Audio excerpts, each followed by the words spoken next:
আসসালামু আলাইকুম। আমি ডাক্তার রাহিদুল ইসলাম রাকিব। আজকে আপনাদের সাথে শেয়ার করব কিভাবে একটা ডেইরি খামারে লস হয় বা কি কি কারণে একটা ডেইরি খামারে লস হয়।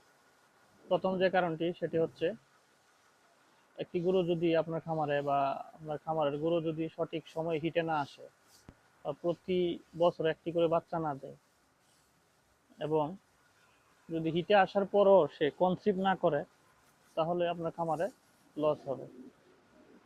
২ নম্বর কারণ হিসেবে আমি বলবো, যদি আপনার খামার পরিচালনার জন্য পর্যাপ্ত পরিমাণে ঘাস না থাকে, আপনার যদি দানাদার এর উপরে যদি আপনার ডিপেন্ডেন্ট থাকতে হয়, দানাদার উপর যদি আপনি নির্ভরশীল হন, তাহলে আপনার খামার করে লস হবে।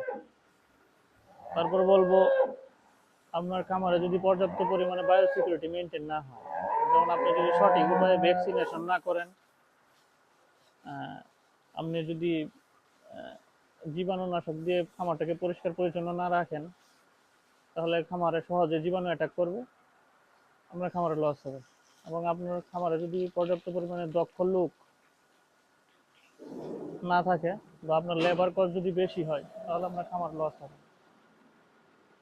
এবং আপনার খামারে যদি অ্যাভারেজ প্রোডাকশন 10 লিটারে কম হয়, প্রতিটা গরুতে যদি অ্যাভারেজ হিসাব করে যদি খামারে প্রোডাকশন 10 লিটারে কম হয়, সেক্ষেত্রে আপনার খামারে লস হবে। এবং শুধু দুধের ফ্যাট পার্সেন্টেজ যদি কম থাকে, তাহলে আপনাকে দুধের দাম কম দিবে এবং ছানা কম হওয়াতে আপনার দুধ বিক্রি হবে না, তাতে আপনার লস হবে।